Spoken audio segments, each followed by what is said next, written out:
Welcome to the Hindu editorial dictation. Heading is Unlocking Campuses. 100 word per minute. Ready? Start.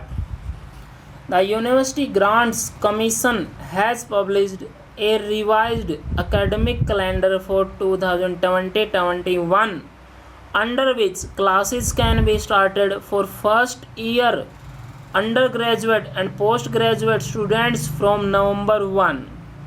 But the prospects of a normalized regime of education remain far from clear.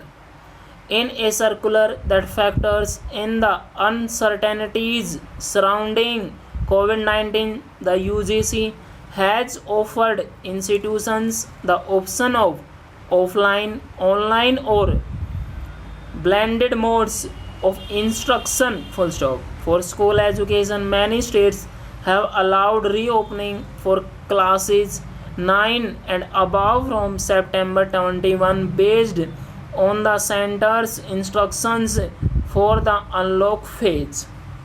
These measures, with their semblance of normality, may bring some relief to parents, but their outcome are not predictable. Full stop.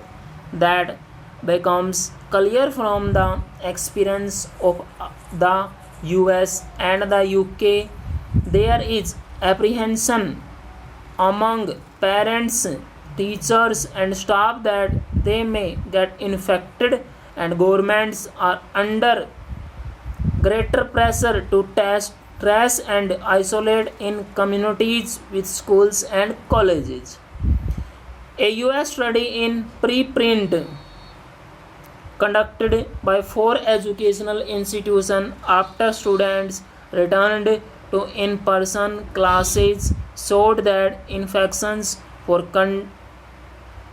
counties with campuses rose by 3,000 a day over the median value. Another estimate for virus cases linked to school reopening made by other researchers put the figure at over 21,000. Colleges cases in the US exceeded 88,000. Full stop. In Britain, teachers' unions voiced deep concern over poor preparedness ahead of school reopening in September. The government's guidelines there included a rotation system for students and compulsory face masks in contact areas. India's move unlock education coincides with a reported reduction in overall daily incidence of infection, although absolute numbers are frighteningly high.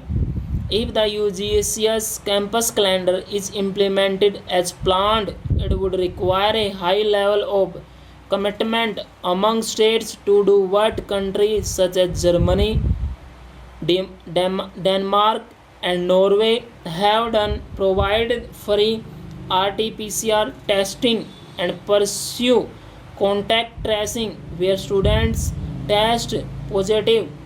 Yet, some states' governments seem to be focused on managing the numbers rather than the pandemic, slashing overall testing rates and inflecting test numbers using less reliable rapid antigen tests to reduce positivity rates.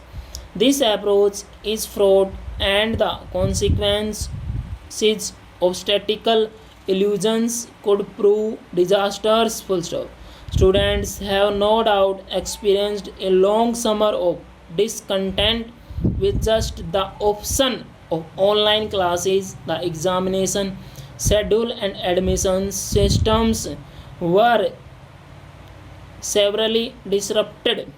But it is also true that many of them live in multi generational households, potentially bringing home the risk of infection to older at risk individuals. Full stop. Unlock for schools and colleges can therefore be seen only as a work in progress requiring constant village strict adherence to masking and distancing and full access to testing and treatment. The government's messaging cannot carry conviction if it cautions the public about the pandemic on the one hand while relaxing norms for campus activity on the other. Full stop.